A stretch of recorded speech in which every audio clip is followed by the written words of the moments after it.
আমাদের দেশের একটা আমি ফান্ডামেন্টাল একদম মূল জায়গার ক্রাইসিসটা বলি। আমাদের দেশে কোনো চুক্তি আসলে ওপেন করা হয় না, মানে কোনো চুক্তি আসলে উন্মুক্ত থাকে না মানুষের জানা বোঝার জন্য।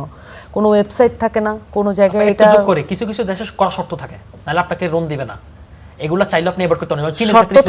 শর্ত থাকবেই, কিন্তু আমরা সেখানে আমরা যদি সকল চুক্তি এনডিএ, সকল চুক্তি নন ডিসক্লোজার, এটা একটা স্বাভাবিক কোনো রাষ্ট্রের পলিসি হতে পারে না। আমাদের ধরেন, আমি এটা বারবার বলি যে আমেরিকার মতো একটা কান্ট্রি, এটা পুরোটা একটা ইন্টেলিজেন্স স্টেট, কিন্তু সেই স্টেটেরও 30 বছর পর পর আমি চুক্তিগুলো পাওয়া যাচ্ছে এবং সেগুলো নিয়ে আলাপ করা যাচ্ছে, কি হয়েছিল সেই টার্মের সময়, কার আমলে কীরকম হয়েছিল, এই বিষয়গুলো নিয়ে আলাপ করার একটা সুযোগ আছে। কিন্তু বাংলাদেশের মতো স্টেটে এখন পর্যন্ত ধরেন আমি যদি মানে পুরোপুরি বিপ্লবাত্মক কোনো সিচুয়েশন না হয়, আমি আগের আমলের কোনো চুক্তি পড়তে পারি না। এবং এটা কিন্তু ঘটেছে এইবার 24-এর পরেও সচিবালয়ের অনেক কাগজপত্র, চুক্তিনামা, অনেক কিছু পুড়িয়ে দেওয়া হয়েছে, জাস্ট উধাও। এবং এই কাজগুলো করা হয়েছে একদম আড়ালে আবডারে।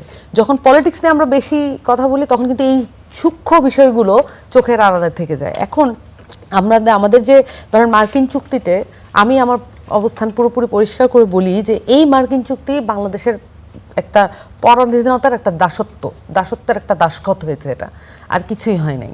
এবং আমাদের এই মানে আপনি যখন একটা একটা ফরেন এলিমেন্টের সাথে, একটা স্টেক হোল্ডারের সাথে এমন ধরনের কোনো চুক্তিতে যান, যেই চুক্তির থেকে আসলে করাটা যতটা সহজ, ফেরত আসাটা তার চেয়ে অনেক বেশি কঠিন। এবং সবচেয়ে বেশি গুরুত্বপূর্ণ যে এই চুক্তিটা আসলে সেই সময়ে আমাদের পলিটিক্যাল সিনারিওকে মাথায় রেখে বা এটাকে কারণ হিসেবে দেখিয়েও মার্কিন এই চুক্তি থেকে ফেরত আসার অপশন ছিল। আমি বিশ্বাস করি এটা ছিল।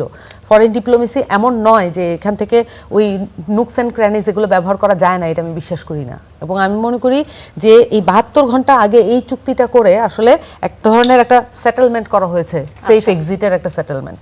তো আমার কাছে মনে হয় যে এই মার্কিন চুক্তির মধ্যে আসলে বাংলাদেশের যা পাওয়া, মার্কিন চুক্তি নিয়ে কিন্তু কথা এসছে যে সব দলই আসলে জানতেন চুক্তির বিষয়গুলো সম্পর্কে এবং ধারণা ছিল। সেফ এক্সিট কে নিতে চেয়েছিল?